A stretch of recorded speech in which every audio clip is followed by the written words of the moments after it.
Hi hello welcome back to my YouTube channel. ನನ್ನ ಇನ್ನೊಂದು ಬ್ಲಾಗ್ಗೆ ಸ್ವಾಗತ ಸುಸ್ವಾಗತ ಅಂತ ಹೇಳ್ತಾ ನನ್ನ ಇನ್ನೊಂದು ಬ್ಲಾಗ್ನ ನಾನು ಸ್ಟಾರ್ಟ್ ಮಾಡ್ತಾ ಇದ್ದೀನಿ.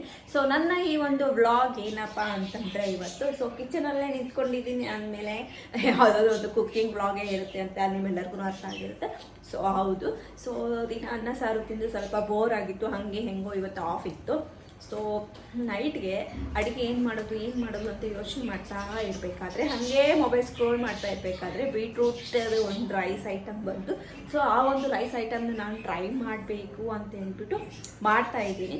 ಸೊ ಅದು ಯಾವ ಥರ ಬರುತ್ತೆ, ಚೆನ್ನಾಗಿದೆನಾ ಅಥವಾ ಚೆನ್ನಾಗಿಲ್ಲನಾ ಅಂತ ಹೇಳ್ಬಿಟ್ಟು ಮಾಡಿ ನಾನು ನಿಮಗೂ ಹೇಳ್ತೀನಿ. ಚೆನ್ನಾಗಿದೆ ನೀವು ಮಾಡ್ಕೊಳ್ಳಿ, ಚೆನ್ನಾಗಿಲ್ಲ ಅಂತಂದರೆ ಬೇಡ ಅಂತ ಹೇಳ್ತೀನಿ. ಸೊ ಅದು ಯಾವ ಥರ ಮಾಡಬೇಕು ಅಂತ ಹೇಳ್ಬಿಟ್ಟು ನಾನು ನಿಮಗೆ ತೋರಿಸ್ತೀನಿ. ಸೊ ಅದಕ್ಕೆ ಏನೇನು ರೆಡಿ ಮಾಡ್ಕೊಳ್ತಾ ಇದ್ದೀನಿ. ಸೊ ಇವಾಗ ಒಂದು ಕುಕ್ಕರ್ನ ಇಟ್ಕೊಂಡಿದ್ದೀನಿ. ಸೊ ಫಸ್ಟ್ ಆಫ್ ಆಲ್ ನಾನು ಬೀಟ್ರೂಟ್ ಪಲಾವ್ ಮಾಡೋಕ್ಕೆ ಏನೇನು ತೊಗೊಂಡಿದ್ದೀನಿ ತೋರಿಸಿಲ್ಲಲ್ಲ. ಫಸ್ಟು ಹೋಲ್ ಸ್ಪೈಸಸ್, ಚಕ್ಕೆ, ಲವಂಗ, ಏಲಕ್ಕಿ ಮತ್ತು ಸಾಜೀರನ ತೊಗೊಂಡಿದ್ದೀನಿ. ಸೊ ಅದೇ ಥರ ಕೊತ್ತಂಬರಿನ ಕಟ್ ಮಾಡಿ ಇಟ್ಕೊಂಡಿದ್ದೀನಿ, ಆನಿಯನ್ನ ಸ್ಲೈಸಾಗಿ ಕಟ್ ಮಾಡಿ ಇಟ್ಕೊಂಡಿದ್ದೀನಿ. ಈ ಥರ ಬೀಟ್ರೂಟ್ನ ಕ್ಯೂಬ್ ಶೇಪಲ್ಲಿ ಕಟ್ ಮಾಡೋಕ್ಕೆ ಹೋಗಿ ಯಾವುದೋ ಶೇಪ್ ಆಗೋಯ್ತು. ಆಮೇಲೆ ಗ್ರೀನ್ ಚಿಲ್ಲಿ ಬೇಕಂತಲೇ ನಾನು ದೊಡ್ಡದಾಗಿ ಕಟ್ ಮಾಡಿ ಇಟ್ಕೊಂಡಿರೋದು. ಸೊ ಊಟದ ಟೈಮಲ್ಲಿ ಬೇಗ ಕೈಗೆ ಸಿಕ್ಕಲಿ ಅಂತೇಳಿ. ಆಮೇಲೆ ಲೆಮನ್ನ, ಸ್ವಲ್ಪ ಮೊಸರು, ಜಿಂಜರ್ ಗಾರ್ಲಿಕ್ ಪೇಸ್ಟ್. ಸೊ ಇಷ್ಟೆಲ್ಲನೂ ರೆಡಿ ಮಾಡಿ ಇಟ್ಕೊಂಡಿದ್ದೀನಿ. ಸೊ ಅದಾಗಿದ ತಕ್ಷಣ ಆಮೇಲೆ ಸ್ವಲ್ಪ ಚಿಲ್ಲಿ ಪೌಡ್ರನ್ನ ನಾವು ಯೂಸ್ ಮಾಡ್ತೇವೆ. ಸೊ ಅದನ್ನು ಸಹ ಸ್ವಲ್ಪ ಹಾಕೋಣ. ಸೊ ಇವಾಗ ಒಂದು ಬೀಟ್ರೂಟ್ ಪಲಾವ್ ಮಾಡೋಕ್ಕೆ ಇಷ್ಟು ಐಟಮ್ ಬೇಕು. ಸೊ ಇಷ್ಟು ಮಾಡ್ತಾ ಇದ್ದೀನಿ. ಸೊ ನೋಡೋಣ, ಐ ಹೋಪ್ ಚೆನ್ನಾಗಿ ಬರುತ್ತೆ ಅಂತೇಳಿ. ಅದ್ರ ಜೊತೆಗೆ ಹಾಗೆ ಇಲ್ಲಿ ಎಗ್ಗನ್ನು ಬಾಯ್ಲ್ ಮಾಡೋಕ್ಕೆ ಇಟ್ಟಿದ್ದೀನಿ, ಕುಕ್ಕರ್ನು ಇಟ್ಟಿದ್ದೀನಿ. ಇನ್ನು ಒಂದು 2 ಮಿನಿಟ್ಸಲ್ಲಿ ಸ್ಟಾರ್ಟ್ ಮಾಡೋದೇ ಕೆಲಸ. ಸೊ ಇವಾಗ 1 by 1 ಏನೇನು ಐಟಮ್ಸ್ ಹಾಕ್ಕೊಂಡು ಮಾಡ್ತೀನಿ ಅನ್ನೋದೇ ತೋರಿಸ್ತೀನಿ ಬನ್ನಿ. ಸೊ ಎಲ್ಲ ರೈಸ್ ಐಟಮ್ ಮಾಡೋಕ್ಕೂ ಒಂದೇ ಪ್ರೊಸೀಜರ್ ಇರುತ್ತೆ, ಜಸ್ಟ್ ವೆಜಿಟೇಬಲ್ ಮಾತ್ರ ಚೇಂಜ್ ಇರುತ್ತೆ ಅಷ್ಟೇ. ನಾನು ಅಷ್ಟೇ ಇವತ್ತು ಬೀಟ್ರೂಟ್ ಹಾಕಿ ಮಾಡ್ತಾ ಇದ್ದೀನಿ. ಸೊ ಇನ್ನೊಂದು ವಿಷಯ ಏನಪ್ಪ ಅಂತಂದರೆ, ಬೀಟ್ರೂಟ್ ಬ್ಲಡ್ ಯಾರಿಗೆ ತುಂಬ ಕಮ್ಮಿ ಇರುತ್ತೆ ಅವ್ರಿಗೆ ತುಂಬಾ ಒಳ್ಳೆಯದು ಅಂತ ಹೇಳ್ತೀನಿ. ಸೊ ನಾವು ನಮ್ಮ ಆಹಾರದಲ್ಲಿ, ನಮ್ಮ ಒಂದು ಊಟದಲ್ಲಿ ಏನಿದೆ, ಒಂದು ಬೀಟ್ರೂಟ್ನ ಬಳಸೋದ್ರಿಂದ ಸಹ ನಮ್ಮ ಒಂದು ಅನೆಮಿಕ್ ಆಗೋದಿಲ್ಲ ಅಂತಲೇ ಹೇಳ್ಬೋದು. ಸೊ ಒಂದು ರಕ್ತದ ಒಂದು ವ್ಯಾಲ್ಯೂ ಏನಿದೆ ಅದು ಕರೆಕ್ಟಾಗಿ ಮೇಂಟೈನ್ ಆಗುತ್ತೆ. ಸೊ ನಮ್ಮ ಒಂದು ವಾರದಲ್ಲಿ ಅಟ್ಲೀಸ್ಟ್ ಒಂದು 2 ಟೈಮ್ಸ್ ಆದರೂ ತಿನ್ನೋದ್ರಿಂದ ತುಂಬ ಉಪಯೋಗ ಇರುತ್ತೆ ಅಂತಲೇ ಹೇಳ್ತೀನಿ. ಸೊ ಬನ್ನಿ ಇವಾಗ ನಮ್ಮ ಕುಕ್ಕರ್ ಗರಂ ಆಯಿತು. ನೆಕ್ಸ್ಟ್ ಪ್ರೊಸೀಜರ್ ಎಲ್ಲರಿಗೂ ಗೊತ್ತೇ ಇರುತ್ತೆ, ಆಯಿಲ್ ಹಾಕ್ಕೊಳ್ಳೋದು. ಅದೇ ಥರ ನಾನು ಇವಾಗ ಆಯಿಲ್ ಹಾಕ್ತಾ ಆಯಿಲ್ನ ಹಾಕ್ಕೊಳ್ತಾ ಇದ್ದೀನಿ.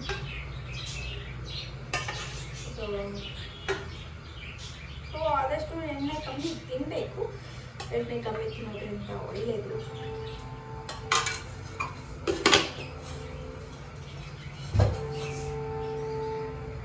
ಸೊ ನೆಕ್ಸ್ಟ್ ಇವಾಗ ಸ್ಪೂನ್ನ ತಗೊಳ್ಳೋಣ ಬನ್ನಿ. ಸ್ಪೂನ್ನ ಬಿಟ್ಟು ಅಡುಗೆ ಮಾಡೋಕ್ಕೆ ನಿಂತ್ಕೊಂಡಿದ್ದೀನಿ ನೋಡಿ ನಾನು.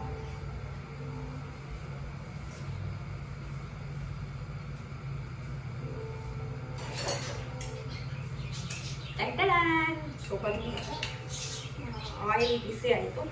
ಫಸ್ಟ್ ಪ್ರೊಸೀಜರ್ ಬಂದು, ಸೊ ನಾವು ತೆಗೆದಿಟ್ಟಿರುವಂತಹ ಒಂದು ಹೋಲ್ ಸ್ಪೈಸಸ್ನ ಇದ್ರಲ್ಲಿ ಹಾಕ್ತಾ ಇದ್ದೀವಿ. ಅದು ಚಿಟಪಟ ಅಂತ ಸೌಂಡ್ ಬರಲಿ. ನೆಕ್ಸ್ಟ್ ಕಟ್ ಮಾಡಿ ಇಟ್ಕೊಂಡಿರುವಂತಹ ಆನಿಯನ್ನ ಹಾಕ್ತಾ ಇದ್ದೀವಿ.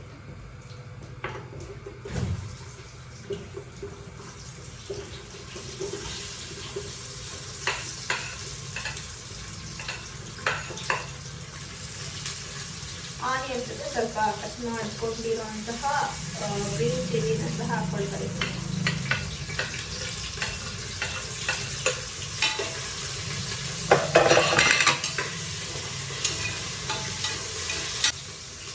ಇವಾಗ ಅದು ಸಾಫ್ಟ್ ಆಗ್ತಾ ಇದೆ. ನೆಕ್ಸ್ಟ್ ಇವಾಗ ಸ್ವಲ್ಪ ಜಿಂಜರ್ ಗಾರ್ಲಿಕ್ ಪೇಸ್ಟ್ ಸ್ವಲ್ಪ ಆಗ್ತಾ ಇದೆ.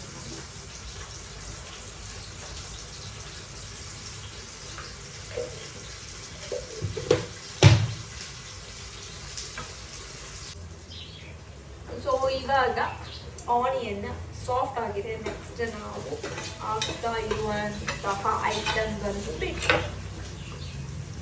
ಆ್ಯಕ್ಚುಲಿ ನಾನು ನೋಡಿರುವಂಥ ಒಂದು ವಿಡಿಯೋದಲ್ಲಿ ಈ ಒಂದು ಬೀಟ್ರೂಟ್ನ ಕ್ಯೂಬ್ ಶೇಪಲ್ಲಿ ಕಟ್ ಮಾಡಿದ್ರು. ನಾನು ಕಟ್ ಮಾಡೋಕ್ಕೆ ಹೋಗಿ ಯಾವುದಾದ್ರೂ ಟ್ರಯಾಂಗಲ್ ಶೇಪ್, ಆ ಶೇಪ್, ಈ ಶೇಪ್ ಎಲ್ಲ ಹೋಗ್ಬಿಟ್ಟಿದೆ. ಸೊ ಪರವಾಗಿಲ್ಲ, ತಿನ್ನೋದು ನಾವೆಲ್ಲ ಅಡ್ಜಸ್ಟ್ ಮಾಡ್ಕೊಂಡು.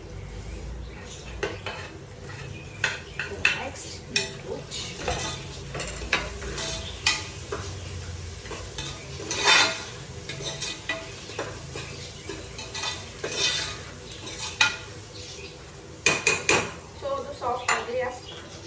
ನಾನು ನಿಮಗೆ ಬೀಟ್ರೂಟ್ ಬಗ್ಗೆ ಕೆಲವೊಂದು ಹೇಳಕ್ಕೆ ಇಷ್ಟಪಡ್ತೀನಿ. ಬೀಟ್ರೂಟ್ನ ಪ್ರೆಗ್ನೆಂಟ್ ಯಾರು ಕ್ಯಾರಿ ಮಾಡ್ತಾ ಇದ್ದೀರಾ ಅವರು, ಮತ್ತು ಯಾರಿಗೆ ತುಂಬ ರಕ್ತ ಕಮ್ಮಿ ಇದೆ, ಅದನ್ನೆಲ್ಲ ನಿಮ್ಮ ಒಂದು ಆಹಾರದಲ್ಲಿ ಒಂದು ಬೀಟ್ರೂಟ್ ಒಂದು ಆ್ಯಡ್ ಮಾಡ್ಕೊಳ್ಳೋದ್ರಿಂದ ಸ್ವಲ್ಪ ರಕ್ತಹೀನತೆಯಿಂದ ನಾವು ಇದು ರಕ್ತಹೀನತೆಯಿಂದ ಸ್ವಲ್ಪ ನಾವು ಖಾರ ನೋಡ್ಕೊಂಡು ಹಾಕ್ಕೊಳ್ರಿ. ಜಾಸ್ತಿ ತಿನ್ನೋದು ಜಾಸ್ತಿ. ಆಲ್ರೆಡಿ ಹಸಿಮೆಣಸಿನ್ಕಾಯಿ ಹಾಕಿರ್ತೀವಿ, ಸೊ ಅದನ್ನು ಸ್ವಲ್ಪ ಟೇಸ್ಟ್ ಇದೆ ಅಂತೇಳಿ ಖಾರ ಪುಡಿ ಹಾಕ್ತಾ ಇದ್ದೀನಿ. ಸೊ ನಿಮಗೆ ಅದು ಬೇಕು ಅಂತ ಹಾಕ್ಕೋಬೋದು, ಇಲ್ಲಂತಿಲ್ಲ. ನೆಕ್ಸ್ಟ್ ನಾನು ಹಾಕ್ತಾ ಇರೋ ಐಟಮ್ ಬಂದು ಧನಿಯಾ. ಸೊ ಧನಿಯಾ ಪೌಡರ್ ಹಾಕ್ತಾ ಇದ್ದೀನಿ. ಸೊ ಅದನ್ನು ಸ್ವಲ್ಪ ಚೆನ್ನಾಗಿ ಮಿಕ್ಸ್ ಮಾಡ್ಕೊಳ್ಳೋಣ.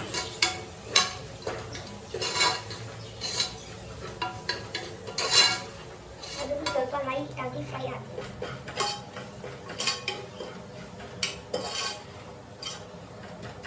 ಅದಾದ ತಕ್ಷಣ ನೆಕ್ಸ್ಟ್ ಕಟ್ ಮಾಡಿ ಇಟ್ಕೊಂಡಿರೋಂತಹ ಕೊತ್ತಂಬರಿ.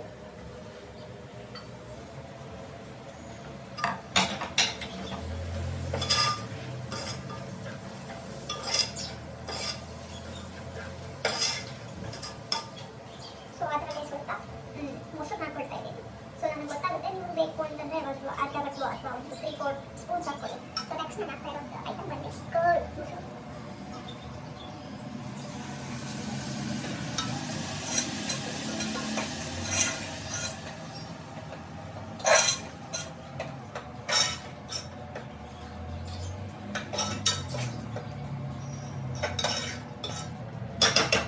ಅದಾದ ತಕ್ಷಣ ನೆಕ್ಸ್ಟ್ ಲೆಮನ್ ನೆಕ್ಕೊಳ್ತಾ ಇದ್ದೀನಿ ಸ್ವಲ್ಪ.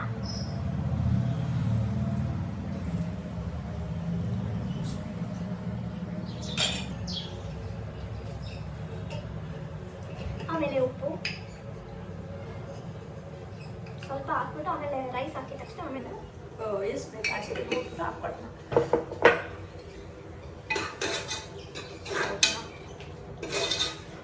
ರೈಸ್ ಹಾಕಿ ಫ್ರೈ ಹಾಕೋಣ.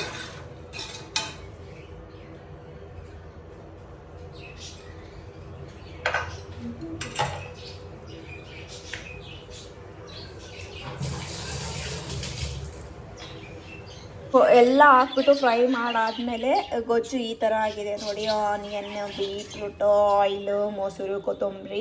ಆ್ಯಕ್ಚುಲಿ ಪುದೀನ ಹಾಕಬೇಕು, ನಮ್ಮ ಮನೇಲಿ ಇಲ್ಲ ಪುದೀನ, ಸೊ ಸ್ಕಿಪ್ ಮಾಡಿಬಿಟ್ಟು ಹಂಗೆ ಮಾಡ್ತಾಯಿದ್ದೀನಿ. ಸೊ ಐ ಹೋಪ್ ಚೆನ್ನಾಗಿ ಬರುತ್ತೆ ಅಂತ ಅಂದ್ಕೊಂಡಿದ್ದೀನಿ. ನಾನು ಇವಾಗ ಅಷ್ಟು ಮಾಡಿರೋ ಒಂದು ಗೊಜ್ಜಿಗೆ ಈ ಒಂದು ಗ್ಲಾಸಲ್ಲಿ, ಸೊ ಇವಾಗ ತೊಳೆದಿಟ್ಕೊಂಡಿರೋಂತಹ ಒಂದು ಅಕ್ಕಿನ ಒಂದು ನಾವು ಮಾಡಿರುವಂತಹ ಒಂದು ಗೊಜ್ಜಲ್ಲಿ ಹಾಕ್ಬಿಟ್ಟು ಅದನ್ನು ಸ್ವಲ್ಪ ಲೈಟಾಗಿ ಡ್ರೈ ಆಗಿ ಫ್ರೈ ಮಾಡೋಣ. ಹೆಂಗೆ ಬರುತ್ತೆ ಏನು, ತುಂಬ ದಿನ ಆಯಿತು ವ್ಲಾಗ್ ಮಾಡ್ತಾ ಇಲ್ಲ ಅಂತ ತುಂಬ ಜನ ಕೇಳ್ತಾ ಇದ್ದೀರಾ. ಬಿಸಿ ಲೈಫ್ ಸ್ವಲ್ಪ ಬಿಸಿ ಆಗೋಗ್ಬಿಟ್ಟಿದೆ. ಪರವಾಗಿಲ್ಲ, ಆದ್ರೂ ಟೈಮ್ ತೊಗೊಂಡು ಮಾಡೋಕ್ಕೆ ಟ್ರೈ ಮಾಡ್ತಾ ಇದ್ದೀನಿ. ಮಾಡ್ತಾ ಇದ್ದೀನಲ್ಲ, ಸೊ ಆ ಒಂದು ಗೊಜ್ಜಲ್ಲಿ ಅಕ್ಕಿನ ಹಾಕ್ಬಿಟ್ಟು ಈ ಥರ ಫ್ರೈ. ಸೊ ಆ್ಯಕ್ಚುಲಿ ನಾನು ಇದನ್ನ ನಾರ್ಮಲ್ ರೈಸಲ್ಲೇ ಮಾಡ್ಕೊತಾ ಇದ್ದೀನಿ. ಸೊ ನಿಮಗೆ ಬೇಕು ಅಂತಂದರೆ ಬಾಸುಮತಿ ರೈಸಲ್ಲಿ ಮಾಡ್ಕೊಳ್ರಿ, ಇನ್ನೂ ತುಂಬಾ ಚೆನ್ನಾಗಿರುತ್ತೆ ಅಂತ ಅಂದ್ಕೊಳ್ತೀನಿ. ಸೊ ನಾನು ಮಾತ್ರ ನಾವು ರೆಗ್ಯುಲರಾಗಿ ಯೂಸ್ ಮಾಡುವಂಥ ಒಂದು ನಾರ್ಮಲ್ ರೈಸಿಂದಲೇ ಈ ಒಂದು ಬೀಟ್ರೂಟ್ ಪಲಾವ್ನ ಮಾಡ್ತಾ ಇದ್ದೀನಿ. ಸೊ ಇದಾಗಿದ ತಕ್ಷಣ ಯಾರ್ಯಾರು ವೀಡಿಯೋ ನೋಡ್ತಾ ಇದ್ದೀರಾ, ಮತ್ತು ನೆಕ್ಸ್ಟ್ ಯಾವುದಾದ್ರೂ ನಿಮಗೆ ಬೇರೆ ಡಿಫ್ರೆಂಟ್ ಆಗಿರೋ ಅಡುಗೆಯ ವ್ಲಾಗ್ ಬೇಕಂತಂದರೆ ಕೆಳಗಡೆ ಕಮೆಂಟ್ ಹಾಕಿ. ಸೊ ಅದನ್ನು ಮಾಡೋಕ್ಕೆ ಟ್ರೈ ಮಾಡೋಣ. ಕೂಡ ನೋಡ್ಬೋದು ನೀವು ಹೆಂಗಾಗಿದೆ ಅಂತ.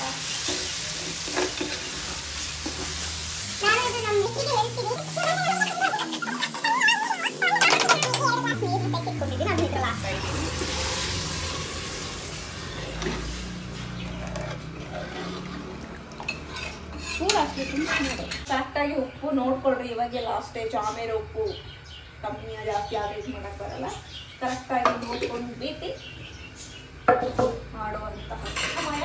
ಸ್ವಲ್ಪ ಲಾಸ್ಟಿಗೆ ಇದರಲ್ಲಿ ಕೊತ್ತಂಬರಿನ ಹಾಕ್ಬಿಟ್ಟು ಕುಕ್ಕರ್ನ ಮುಚ್ಚಿಬಿಟ್ಟು ಈಸಿಲ್ ಓಡಿಸ್ಬಿಟ್ರೆ beetroot pulao rice ready. So next ಸ್ವಲ್ಪ ಕೊತ್ತಂಬರಿನ ಕ್ಲೀನಾಗಿ ತೊಳ್ಕೊಂಡು ಕಟ್ ಮಾಡೋಣ.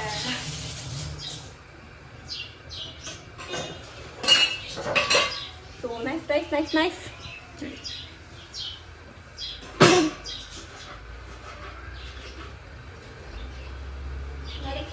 ಕೊತ್ತಂಬರಿನ ಹಾಕ್ಕೊಂಡು ಕುಕ್ಕರ್ ಲಿಡ್ನ ಮುಚ್ಕೊಳ್ಳೋಣ.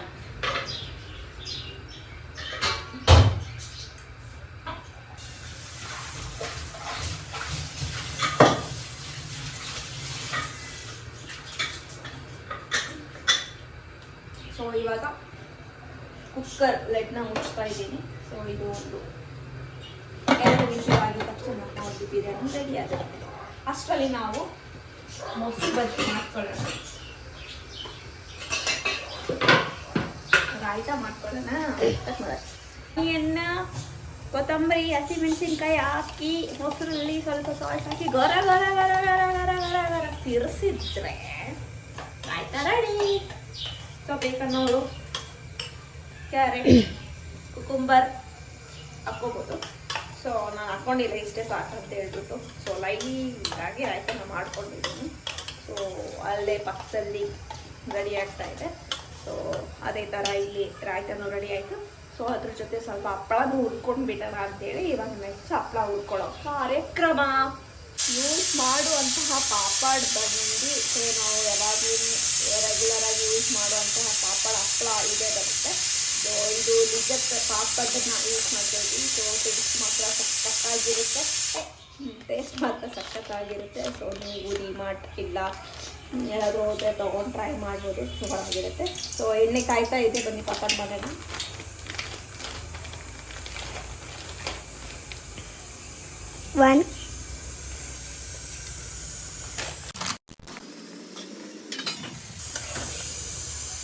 ಆಫ್ ಮಾಡಿ. ಸೊ ಇವಾಗ ಪಾಪಡ್ಗಳನ್ನ ಹುರಿದಾಯಿತು, ಕುಕ್ಕರ್ನ ಆಫ್ ಮಾಡಿ ಆಯಿತು. ಸೊ ನೆಕ್ಸ್ಟ್ ಕೆಲಸ ಏನಿದ್ರು ಸಹ ಏರ್ ತೆಗೆದು ಬೀಟ್ರೂಟ್ ಪಲಾವ್ ಹಾಕ್ಕೊಂಡು ಬಾರ್ಸೋದೇ ಬಾಕಿ. ಸೊ ನಾನಂತೂ ವೇಟ್ ಮಾಡ್ತಾ ಇದ್ದೀನಿ ಹೆಂಗಾಗಿದೆ ನಾನು ಮಾಡಿರೋಂತಹ ಬೀಟ್ರೂಟ್ ಬಿರಿಯಾನಿ ಅಂತ. ಸೊ ಚೆನ್ನಾಗಾಗಿದೆ, ನಾನು ನಿಮಗೆ ಹೇಳ್ತೀನಿ, ನೀವು ನಿಮ್ಮ ಮನೇಲಿ ಟ್ರೈ ಮಾಡ್ಬೋದು. ಇವಾಗ ನಮ್ಮ ಒಂದು ಬೀಟ್ರೂಟ್ ಬೀಟ್ರೂಟ್ ಪಲಾವ್ ಯಾಕಾಗಿದೆ ಅಂತೇಳಿ ಓಪನ್ ಮಾಡಿ ನೋಡೋಣ.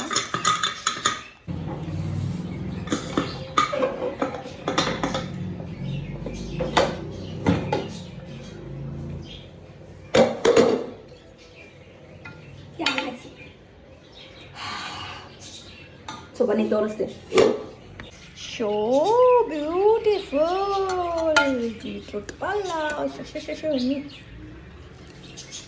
ಸೊ ಪ್ಲೇಟಲ್ಲಿ ಹಾಕಿ ಊಟ ಮಾಡಿ ಹೆಂಗಿದೆ ಅಂತೇಳಿ ಸಹ ನಾನು ತೋರಿಸ್ತೇನೆ. ಸೊ ನನ್ನ ಒಂದು ಊಟದ ಪ್ಲೇಟ್ ರೆಡಿ ಮಾಡ್ಕೊಳ್ತೀನಿ ಇವಾಗ ನನ್ನ ಒಂದು ರಾತ್ರಿ ಒಂದು ಊಟದ ಪ್ಲೇಟ್ ರೆಡಿ ಆಗಿದೆ. ಸೊ ಯಾವ ಥರ ರೆಡಿ ಮಾಡಿದ್ದೀನಿ, ಒಂದು ಬೀಟ್ರೂಟ್ ರೈಸ್ ಅಥವಾ ಬೀಟ್ರೂಟ್ ಪಲಾವಿಂದ ಅಂತ ಬನ್ನಿ. ಸೊ ಅದ್ರ ಜೊತೆ ನಾನು ಏನೇನು ತಿಂತಾ ಇದ್ದೀನಿ ಅಂತೇಳಿನೂ ಸಹ ನಿಮಗೆ ತೋರಿಸ್ತೀನಿ. ಮಾಡಿರೋಂಥ ಬೀಟ್ರೂಟ್ ಪಲಾವ್, ಮೊಸರು ರಾಯ್ತ, ಬದನೆಕಾಯಿ ಪಲ್ಯ, ಸೊ ಪಾಪಡ್, ಆಮೇಲೆ ಎಗ್. ಸೊ ಇಷ್ಟು ತಿಂತಾ ಇದ್ದೀನಿ. ಸೊ ಟೇಸ್ಟ್ ಹೆಂಗಾಗಿದೆ ಅಂತೇಳಿ ತಿಂದು ಹೇಳ್ತೀನಿ. ಇವಾಗ ಊಟದ ಪ್ಲೇಟ್ ಅಂತೂ ರೆಡಿಯಾಗಿದೆ. ಟೇಸ್ಟ್ ಮಾಡಿ ಹೆಂಗಿದೆ ಅಂತ ಹೇಳ್ತೀನಿ. ಸೊ ನೀವು ನಿಮ್ಮ ಮನೇಲಿ ಮಾಡ್ಕೋಬೋದಾ ಬೀಟ್ರೂಟ್ ಹಾಕ್ಬೇಕು ಅಂತೇಳಿ.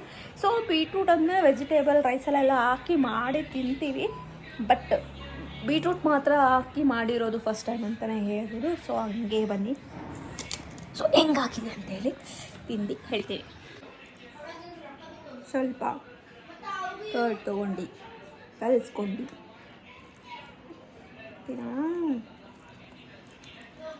ಸೊ ತುತ್ತು ತೊಗೊಂಡು ಹೆಂಗೆ ಇಟ್ಕೊಂಡು ನೋಡೋಣ.